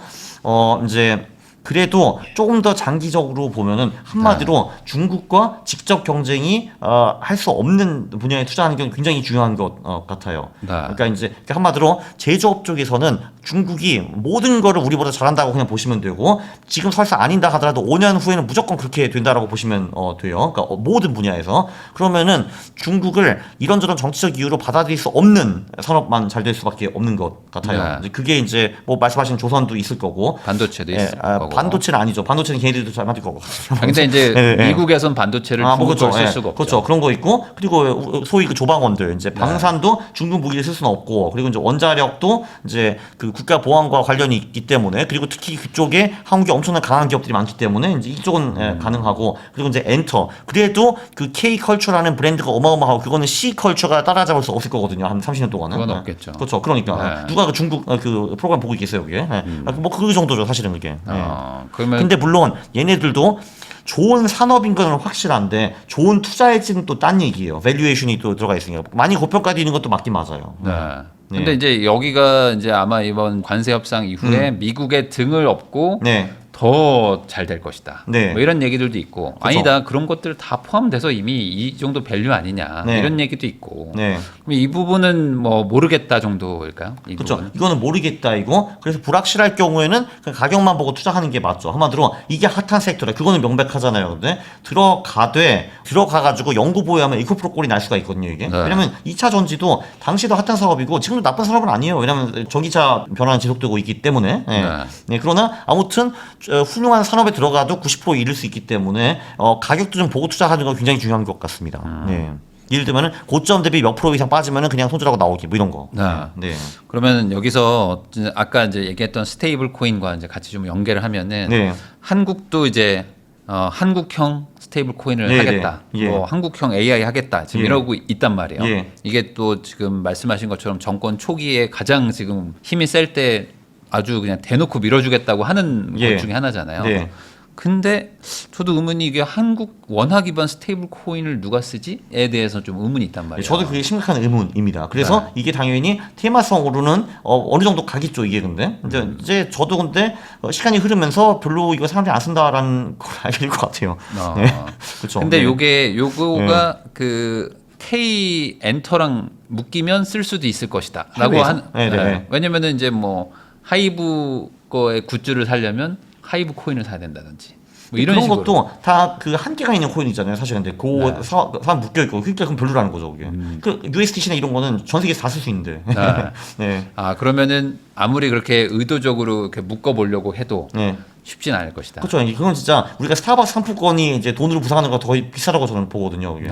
스타벅스는 저도 편히 잘 쓰고 있는데, 근데 그거 말고는 별로 소용이 없잖아요. 생각해 보면 스타벅스 상품권이나 네. 스타벅스 스테이블 코인이나 네. 뭔 차이가 있나? 똑같은 거죠, 거의. 똑같아요. 맞아요. 근데 이제 그 사람은 기본적으로 가장 보편적이고 가장 쉬운 거를 쓸 거 아니에요, 당연히. 가장 편리하고. 근데 그럼 누가 그 기업 코인들 쓰고 있겠냐고죠, 사실. 그러면 오히려 한국은행이나 네. 이런 데서 그냥 원화 스테이블 코인을 우리도 만들겠다. USDC는 아니죠. 우리는 뭐 KDC가 되나? 그죠. 아니지, KD도 아니지. Bank of Korea니까 BOK인가? 네, 이런 게 만들겠다. 네. 네, 그래서 사실 이게 미국은 극단적으로 민간으로 간다고 했고, 중국은 거의 CBDC만 간다고 했고, 대부분 나머지 국가들은 중간 어디에서 결국은 이제 될 것 같은데, 지금은 근데 한국이 스테이블 코인 연구를 좀 잠시 중단했다고 하는 것 같더라고요, 보니까. 그 CBDC 연구를. CBDC는 안 하고 뭔가 좀 약간 한국은행에서는 조금 좀 거부감을 느끼는 이런 멘트를 좀 하시더라고요. 그러니까 사실 이게 이제 그 개인 입장에서는 이게 되게 안 좋은 거죠, CBDC라는 게. 왜냐면 우리가 어떻게 보면 다 중앙은행 계좌가 하나 있는 거고 그 흐름을 다 볼 수 있잖아요, 걔네들이. 네, 그거 뭐가 좋겠어요, 사실. 그러니까 프라이빗시를 많이 침해하는 건 맞죠. 네, 그러면은 우리나라의 한국형 어떤 스테이블 코인은 좀 저는 그거는 믿지 않습니다. 네, 그게 썩 가능하다는 거를. 네. 누가 쓰냐고. 또 우리나라 사람들은 또 구글 안 쓰고 네이버 쓰듯이 그쵸. 또 약간 K 이런 거 들어간 걸 그러니까 한국에서 정부에서 강매를 하겠죠. 근데 그래서 제가 맨 처음에 강조한 게 이게 정부만 좋으면 되는 게 아니고 사용자도 좋아야 된다라는 거거든요. 근데 이제 고객이 안 쓰면 누가 쓰냐고 저게. 그러니까 이게 그런 시도가 되게 많았잖아요. 무슨 뭐 K 앱들, 정부에서 뭐 이상한 앱들 만드는 거 그런 거.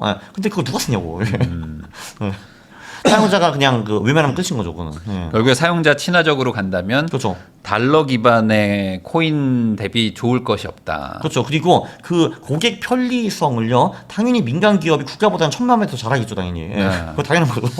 그러니까 이 부분에 자본주의가 통하는 건데. 걱정을 할 수밖에 없는 부분이다. 그쵸. 그러면은 뭐 AI도 지금 한국형 AI 하려고 하는데, 네. 뭐 그래서 GPU도 뭐 몇만 장 사가지고 이제 빌려주겠다고 하는데, 네. 이런 것들도 뭐 굳이 여기에 뭐 이렇게 테마로 잡아서 투자할 만하다고 보진 않으세요? 그러니까 일단 그 리스크가 엄청 크잖아요. 일단 빅테크보다 10년 뒤쳐져서 하는 건데 그렇다고 해서 거기에서 성과가 아예 없을 건지 그거는 저도 잘 모르겠어요. 사실 제가 이제 최근에 그 오픈 AI랑 그 딥마인드 라이벌 관계에 대한 책을 읽었거든요. 근데 사실 근데 얘네들이 성공한 것도 엄청 대단한 거죠. 사실 걔네들도 그때는 당시에는 빅테크가 아니었고 되게 조그만 기업들인데 성공을 하고 그 후에 빅테크 투자 받아서 이제 대성을 한 거잖아요. 그래서 한국이 뭐 그거를 뭐 아예 못한다고 배제하지는 저는 않겠어요. 그러나 확률이 낮은 건 사실이죠. 일단 그 오픈AI 계획보다 10년 늦었으니까. 예.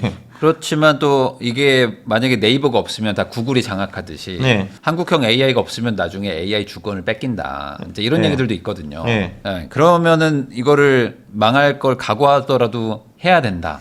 그쵸. 한마디로 이제 승부수를 날리는 거죠. 바둑으로 치면은 그게. 이제 이거 박종훈 기자님도 그거를 책에서 강조하시더라고요. 이거 아니면 그냥 아예 미래가 없는 거라고. 그래서 저는 솔직히 잘 모르겠어요. 이걸 어떻게 해야 되는 건지. 말씀하신 대로 확률은 낮지만 그래도 한번 올인을 가야 되는 게 아닌가. 근데 그걸 또 잘 만들어야 되거든요. 사실 네이버가 그래도 이제 좀 구글보다 구리기는 하지만 그래도 얼추 그래 쓸만하니까 사람들이 쓰는 거잖아요. 근데 이제 GPT랑 비해 스택도 없어. 그러면은 사람들이 안 쓸 거 아니에요. 그게 아무리 돈을 많이 투자해도. 그러면은 이거는 성공 여부를 떠나서 주식으로만 보면, 그러니까 주식으로 보면 이렇게 사람들이 막 뭐 약간의 기대감이 생길 수 있는 테마가 있고, 그리고 이제 뭐 정부가 막 돈을 지원한다고 하면 주가가 낮아졌을 때 살만한 거냐, 이렇게 보면 어떻습니까? 그러니까 그런 거를 철저히 가격 기반으로 투자를 해야 될 것 같아요. 일단 장기적 미래는 매우 불투명하니까. 그렇지만 잠깐 뭐 호재가 불 수도 있다면 뭐 잠깐 정말 단타로. 그렇죠. 그 정도밖에 안 돼요, 제가 보기에는. 쉽지 않네. 저는 그래서 별로 안 하고 있죠. 귀찮으니까. 그러면은 그냥 굳이 그렇게 뭐 개별 주식을 투자한다는 거는 좀 리스크가 있다. 이렇게 좀 정리할 수 있을까요? 그렇죠. 지금 사실 뭐 한국에서 그렇죠. 뭐 정말 장기로 할 수 있는 거는 그나마 그런 애들이요. 중국과 아예 그 경쟁이 불가한 애들. 네.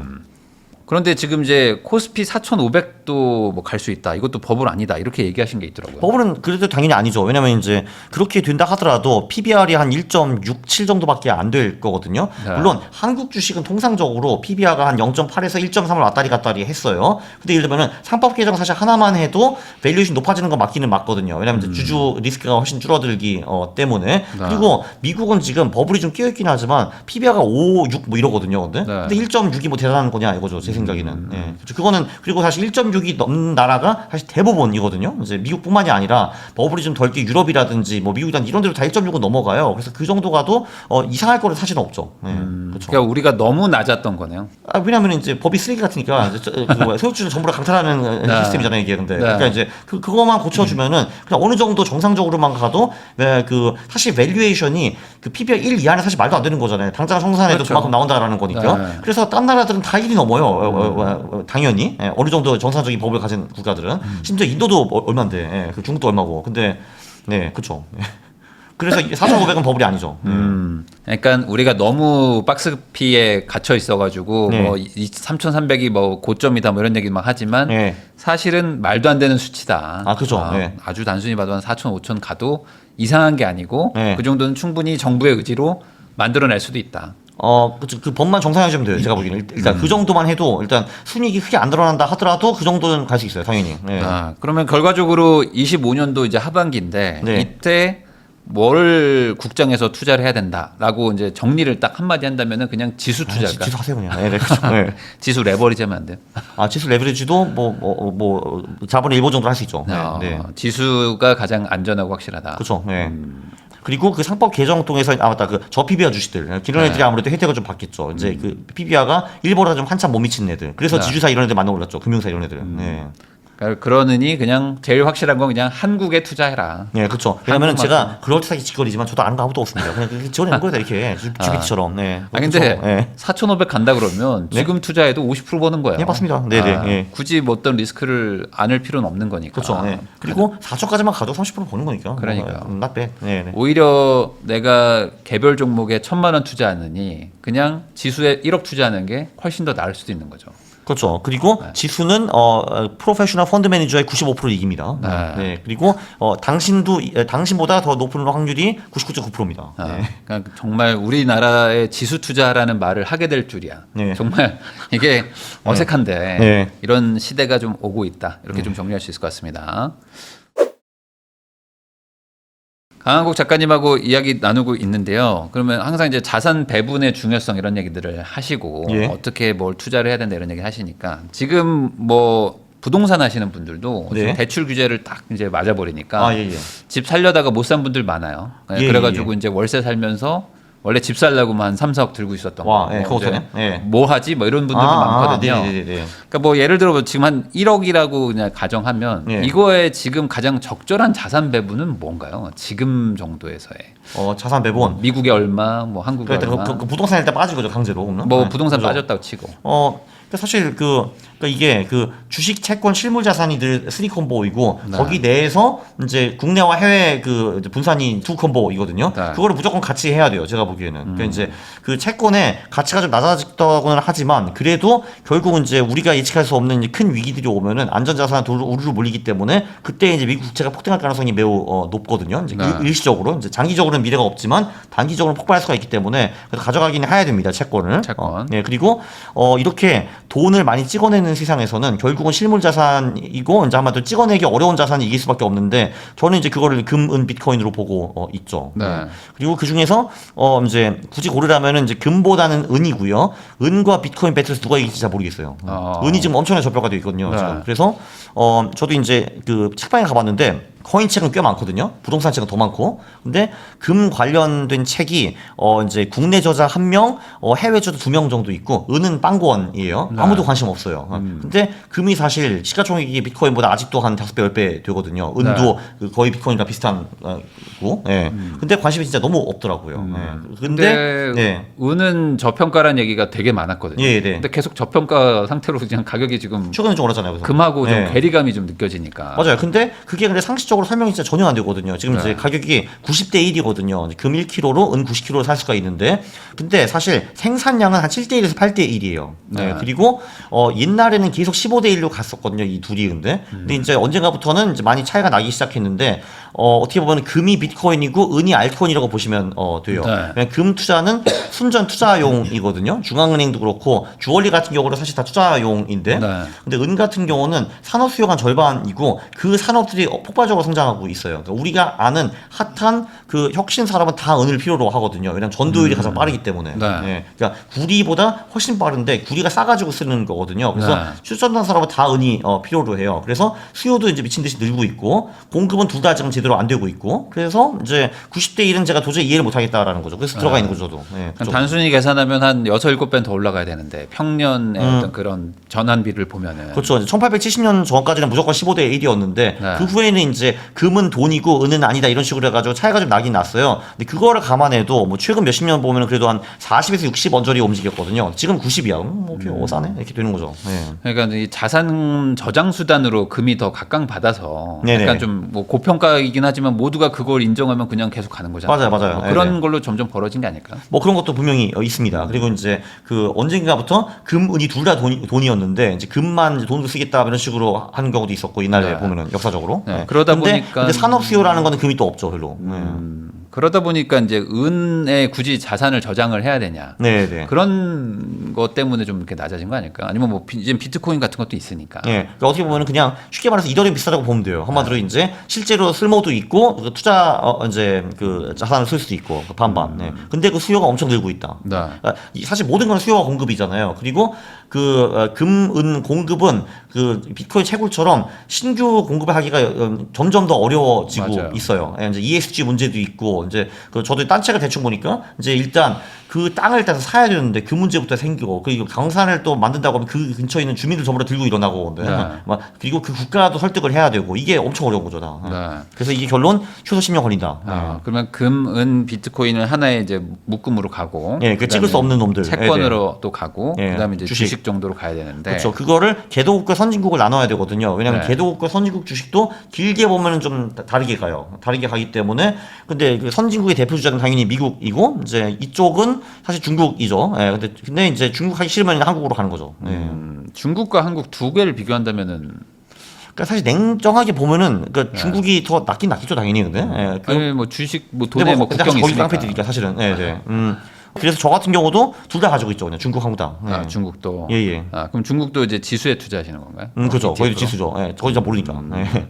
그럼 중국과 뭐 한국 정도와 그다음에 이제 미국으로 해서 이제 좀 분리를 한다. 뭐 심지어 저는 일본, EU, 인도 다 들어가 있습니다. 사실 다 있긴 있어요. 예. 다 쪼개놓은 거예요. 네네네. 그러면 전반적으로 주식 시장 뭐 글로벌하게 다 올라갈 거다. 네, 이렇게 맞습니다. 본다는 거네요. 그러니까 그게 이제 자산 배분이죠 한마디로 그냥. 아. 네.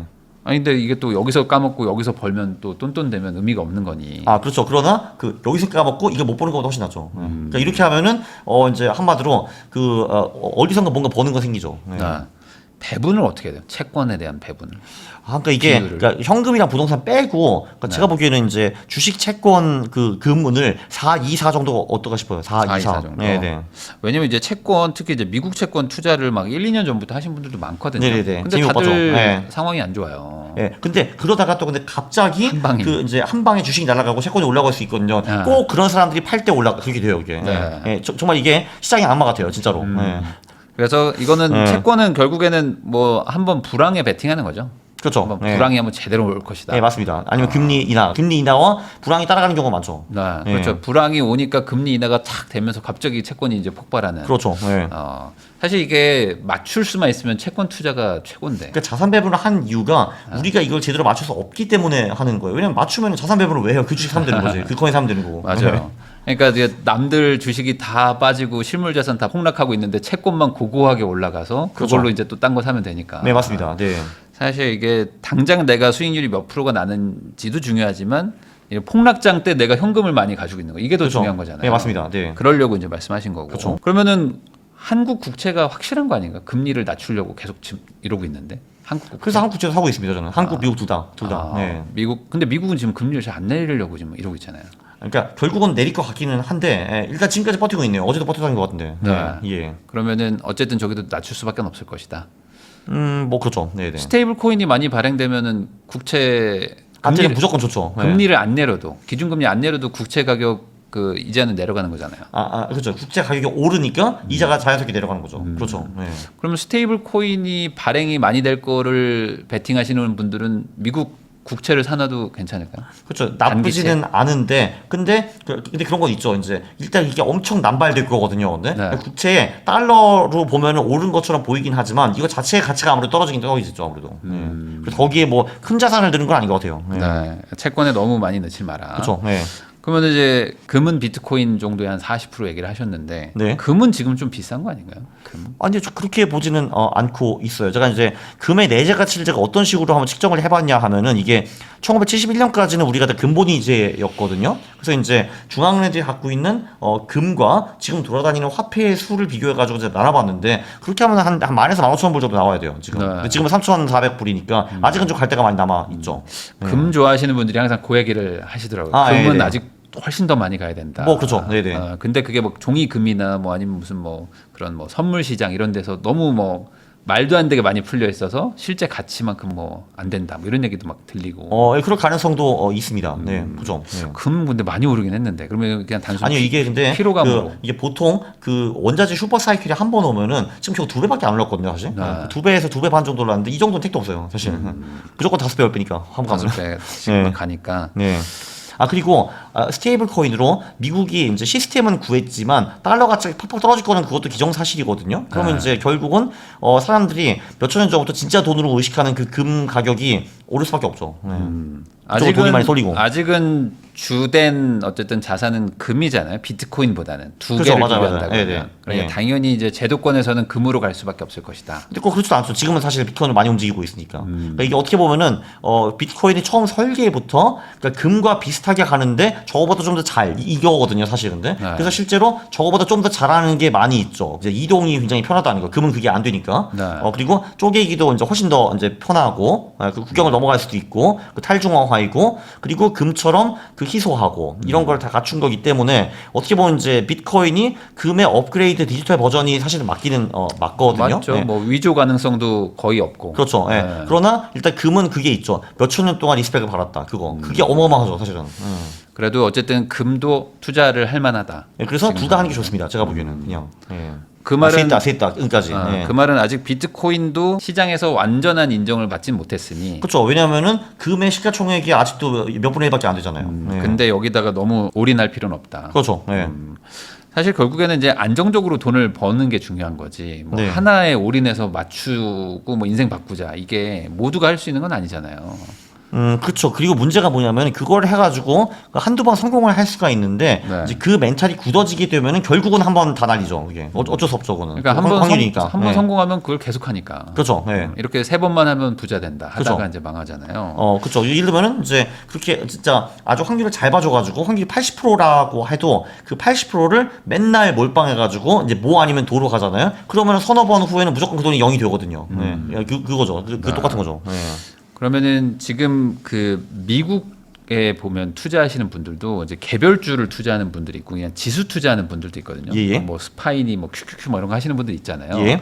그런 거 하시는 분들이 지금 좀 안전한 건지 아니면 그래도 지금 워낙 고평가돼 있다는 뭐 고가 금액대라고 하니까 차라리 그냥 개별 주식에 투자하는 게 맞는 건지 미국 쪽은 어떻게 보십니까? 그러니까 이제 요즘 그 뭐 유튜브 때 보면은 그냥 이제 아주 고민 말고 스파인의 QQQ를 그냥 계속 정리식으로 사 모으라라는 맞아요. 정신 나간 사람들이 있거든요. 근데 어떻게 그런 말을 이제 고객들한테 해줄 수 있는지 정말 저 이해가 안 되거든요. 그래서 어떻게 그런 말 할 수가 있어? 이거 저기 얘기 좀 밸류에이션에서 너무 책임감이 없다고 저는 보고 있고요. 그거를 아니 지금 밸류에이션이 지금 역대 거의 최고 밸류에이션이거든요. 맞아요. 근데 지금 이 가격에서 지금 사면은 10년 동안 미국 주식의 기대 수익률이 1% 2%밖에 안 되거든요. 인플레이션도 훨씬 낮아요. 지금 채권보다 낮아 심지어 그 미국 주식의 기대 수익률이. 여기다가 지금 그 정리식 투자하고 미쳤냐라고 생각을 하는 거죠, 진짜. 근데 그게 있고 근데 그렇다고 해서 미국 주식을 다 뺄 필요까지는 없는데 몰빵은 진짜 미친 듯이죠. 그건 진짜 미국 주식은.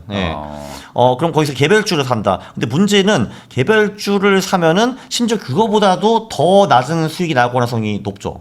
그래요? 왜냐면은 이게 그 미국에 그러니까 이제 어떤 사람이 분석을 해봤는데 90년 동안 1926년부터 2016년까지 2만 5천 개의 주식이 있었대요. 이제 그 주식들을 내가 전부 다 샀으면은 35조 달러를 벌 수가 있었대요. 시가총액과 배당으로. 자, 근데 그 35조가 1000개 기업에서 나온 거예요. 4%. 네. 96%는요. 그러니까 1093위부터 2만 5천위까지 얘는 2만 4천 개는 빵을 벌었어요. 그러니까 이게 주식이 완전히 승자 독식이거든요. 근데 내가 근데 그 미래 승자를 꼽을 수 있다. 글쎄, 라는 게 제 생각입니다. 그러니까 그렇기 때문에 지수 투자를 하신다고. 맞아요. 그러면 걔가 얻어 걸리니까. 그렇죠. 근데 지금은 너무 고점 구간이기 때문에 맞습니다. 네. 지수 투자를 하더라도 지금 할 게 아니라 뭐 한번 쭉 하락한 다음에 시작을 해라. 맞아. 그래서 이게 답답한 게 이게 늘 강조하는 게 좋은 기업과 좋은 투자는 다르다라는 거거든요. 미국 기업들 아주 훌륭한 기업들 많고요. 이제 덕택에 우리도 지금 잘 먹고 잘 살고 있잖아요. 구글이나 마이크로소프트 이런 것 때문에. 근데 걔네들의 가격이 이렇게 올라가면 더 이상 좋은 투자가 아닌 거죠. 반대로 그저 그런 한국 기업이 가격이 이 밑에 있으면은 좋은 투자가 될 수도 있는 건데 그걸 사람들이 이해를 못 해요. 그러니까 좋은 기업 이퀄 좋은 투자라고 생각하는데 그저 굉장히 안타깝습니다. 미국은 좋은 기업들은 많지만 좋은 투자처는 아니거든요. 지금 장기적으로는. 그러니까 단기적으로는 좋아요. 모니터 있으니까. 한국 경제가 안 좋다 얘기들 많이 하시지만 아무 상관없어요, 그거. 네네. 한국 기업은 너무 싸니까. 네, 맞습니다. 너무 싸니까 그럴 수 있는 올라올 거죠. 그렇죠. 있다는 거잖아요. 그러면 오히려 이렇게 이해를 해야 되나요? 한국은 좀 지수 투자로 해서 한국 전체 밸류업에다가 베팅을 하고 미국은 오히려 투자를 한다면은 미국이라는 지수에 투자한다기보다는 차라리 뭐 개별 주식에 그렇죠. 차라리 이제 왜냐하면 그래도 10년, 20년, 50년을 보면은 그래도 잘 나갈 기업들은 미국이 좀 더 많죠 아무래도 한국보다는. 그래도 좀 덜 오른 주식들도 있을 테니까 미국 안에서도. 뭐 그렇죠. 이제 그런 거를 잘 찾아보는 게 방법이 될 수 있죠. 참고로 요즘은 가치 투자가 훨씬 더 쉬워졌어요. 그래서 저도 심지어 좀 하고 있습니다. 왜냐하면은 옛날에는 정보 얻기가 너무 힘들었는데 AI 너무 좋아요. 해주니까. 아니 그렇진 않고 질문을 잘해야 되는데 근데 저는 옛날에 그 질문이 있으면은 그 답변을 찾는데 시간이 엄청 오래 걸렸거든요. 그렇죠. 근데 지금은 얘가 그래도 엄청 빨리 해주기 때문에 너무 좋아요. 뭐 배당 수익률 얼마고 뭐 이렇게 뭐 성장률 얼마고 뭐 이런 거. 그런 거는 간단해서 쉬운데 근데 정말 이제 이 기업이 돈을 어떻게 버느냐, 고객이 누구이냐, 뭐 그런 거 있잖아요. 근데 그리고 지금 이제 경제자가 얘가 있는데 얘가 추월할 가능성 이런 거 있잖아요. 근데 그것도 그 답변을 되게 잘해줘요 기본적으로. 근데 그거를 내가 이제 이게 말이 안 된다고 생각하면 내가 이제 트집을 잡죠. 그러니까. 야 근데 이게 문제가 있잖아요. 근데 그게 옛날에 안 됐거든요. 이게 옛날에 제가 전부 다 직접 찾아보고 고민했어야 했는데. 그렇죠. 얘가 뭐 정확도가 100%는 아니지만 그래도 상당한 시간을 아껴주죠. 그렇죠. 한국 주식이 좋네요. 좋아요. 그리고 한국 주식에는 그러면 그냥 지수 투자하고 계신가요? 네, 지수가 아니고 이제 퀀트적으로 소형주 뽑아서 하고 있는데 저 아시다시피 저 그 소형주가 뭔지도 몰라요. 이름도 안 보니까. 여전히 그냥 퀀트로 그냥 소형주 뭐 이렇게 수익 잘 나고 돈 잘 버는 회사들 그냥 기계적으로 투자하고 계시고. 그렇죠. 살짝 보니까 근데 수익이 난 게 좀 있는 것 같더라고요. 근데 관심도 별로 없습니다. 그거 그냥 그건 당연히 버는 거니까. 그럼 이제 마지막으로 이제 앞으로 하반기 뭐 내년 상반기는 이제 본격적으로 어쨌든 돈이 좀 풀리는 시기가 아닐까. 한국도 그렇고 뭐 미국도 그렇고 이제 금리 낮추고 하면은 이래저래 저래나 유동성이 더 늘어나는 거 아니겠습니까? 이런 시기에 또 잘 해야 되지. 안 그러면 또 이제 실수하면 또 격차가 벌어질 수 있으니까 어떻게 하는 게 좋을까? 유동성이 늘어날 때는 일단은 자산 가격이 다 오르기 때문에 투자를 해야 될 때는 일단 확실히 맞는 것 같고요. 지금 시기에는. 그리고 이제 뭐 저는 개인적으로 하반기에 코인이 제일 좋다고 보기는 해요. 이제 요즘 사람들이 이제 코인 별로 관심 없고 한국 주식과 부동산에 많이 쏠려 있기 때문에 저는 그래서 정반대 결과가 나올 거라고 생각을 합니다. 그렇다고 해서 한국 부동산과 주식이 나쁜 거는 또 아니거든요. 그리고 제가 틀릴 가능성도 한 최소한 50%니까 그냥 다 하시는 게 좋아요. 그냥 진짜로. 한국 주식, 미국 주식, 뭐 금, 은, 뭐 비트코인 다. 네. 근데 채권도 손이 내키지는 않지만 일부는 어쩔 수 없이 들어가야 될 것 같고. 채권이 제일 손이 안 가요 지금. 네, 맞습니다. 네, 예, 그렇죠. 그건 맞습니다. 그럼에도 불구하고 한 20% 정도. 보험 같은 걸로 해야 돼. 예. 혹시나 만약에 무슨 사고가 터지면 얘만큼 믿을 만한 게 없으니까. 예, 왜냐면 블랙스원이 예고하고 오진 않거든요. 헬로 하면서 이제 코로나에 나온다 하지 않잖아요. 이게 그냥 오는 거지. 코로나 때 그 채권 투자했으면은 뭐 엄청 벌었죠. 예, 맞아요. 그 금융위기 때 마찬가지고. 그러니까 그런 것들이 한 번 또 올 수도 있으니까 이렇게 네. 좀 자산 배분하자. 맞습니다. 결국 말씀해주신 건 작가님 얘기 종합해 보면은 남들이 막 열광하는 거에서 조금 조심하고, 그렇죠. 네. 남들이 뭐 여긴 끝났다라고 하는 것들에서 좀 뒤적뒤적 해가지고 좋은 것 좀 찾아보자. 예, 근데 그 뒤적이가 이제 GPT를 통해서 훨씬 더 쉬워졌죠. 네. 예, 그거는 확실해요. 네. 그러니까 그런 식으로 해야 결국에 남들을 이기고 돈을 벌지 않냐라는 그렇습니다. 얘기를 해주신 것 같습니다. 네. 지금까지 강wan국 작가님 모시고 최근 주식부터 뭐 코인 시장까지 다양한 이야기 나눠봤는데요. 이 내용들 잘 참고하셔가지고 좋은 선택하시면 좋겠고요. 또 이번에 돈이 많이 풀린다고 하니까 이런 기회를 또 놓치면 또 나중에 후회하지 않겠습니까? 이때 한번 잘 잡아보면 좋겠습니다. 자, 저도 이제 작가님과 인사 나누면서 영상 마무리하도록 하겠습니다. 오늘 나와주셔서 감사드립니다. 감사합니다.